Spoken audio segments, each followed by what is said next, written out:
Good evening विद्यार्थियों। अवनी राज science education channel पर आप सभी का स्वागत। आज हम पढ़ेंगे पदार्थों के पृथक्करण की विधियाँ। सबसे पहले पदार्थों का शुद्धिकरण कैसे होता है, इसकी परिभाषा क्या हो सकती है।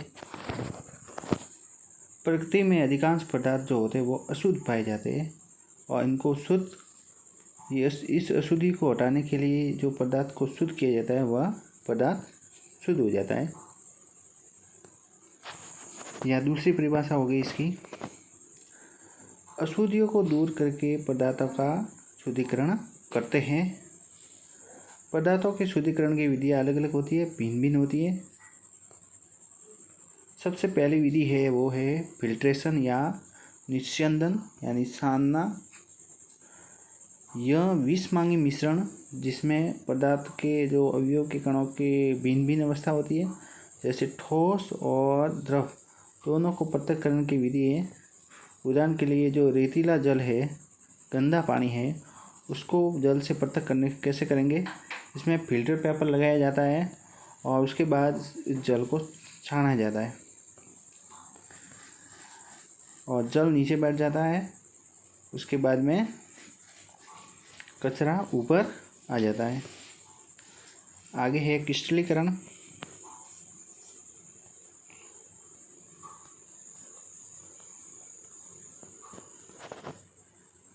यह एक संतृप्त विलयन को ठोस क्रिस्टल बनाने की विधि है जिसे क्रिस्टलीकरण कहते हैं।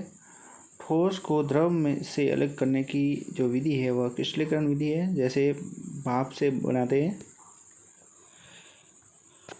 इसमें ठोस एवं द्रव के विलयन को गर्म किया जाता है। ठोस एवं द्रव के विलयन को गर्म किया जाता है। जब विलयन गाढ़ा हो जाता है तो धीरे धीरे ठंडा करके इसके क्रिस्टल बनाए जाते हैं छोटे छोटे, और निस्यंदन के बाद इसको अलग किया जाता है, मतलब छान कर अलग कर लिया जाता है। इसके उदाहरण कौन कौन से हो सकते हैं। चाशनी से चीनी बनाई जाती है, जो चाशनी होती है उससे चीनी बनाकर पृथक करना, और साथ में मिश्री बनाई जाती है, मिश्री बनाते हैं जो बहुत सारी, और नमक और पानी के विलयन से नमक के क्रिस्टल प्राप्त करते हैं। समुद्र की तरफ जो समुद्र का पानी कैरी बनाकर इकट्ठा करते हैं और उसमें पानी भर के वापस पाप द्वारा पानी उड़ा दिया जाता है। वाष्पन विधि से किया जाता है। अगली है वो विधि है ऊर्ध्वपातन सब्लिमेशन।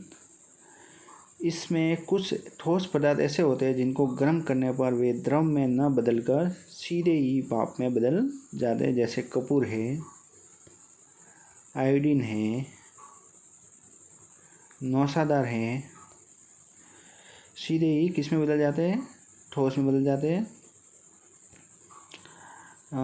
इस गुण को हम ऊर्ध्वपातन कहते हैं। इसकी प्रोसेस यहाँ दी हुई है, जैसे ठोस से सीधे गैस में बदला जाता है, ठोस से सीधे गैस में गर्म करने पर। उदाहरण कौन कौन से हो सकते हैं, नौसादार है, आयोडीन है, कपूर है, नेपथलीन है। ये सभी उदाहरण एग्जाम्पल की दृष्टि से मोस्ट है जो परीक्षा में पूछे गए हैं। ऊर्ध्वपातन विधि कैसे उपयोग ली जाती है। अमोनियम क्लोराइड जिसे नौसादार कहते हैं, अमोनियम क्लोराइड को नमक के मिश्रण से गर्म करने पर नौसादार वाष्प में बदल जाता है और कीप नलिका से पुनः ठंडा होकर पुनः ठोस अवस्था में प्राप्त हो जाता है। कीप के पेंदे में नमक शेष रह जाता है।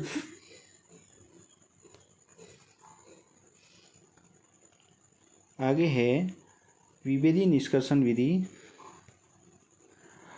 यह अघुलनशील या भिन्न भिन्न पदार्थों को पृथक करने की विधि है। अघुलनशील द्रव को पृथक करने की ये विधि है, मोस्ट है पूछा हुआ प्रश्न। अघुलनशील में कौन सी विधि काम में ली जाती है, तो विभेदी निष्कर्षण।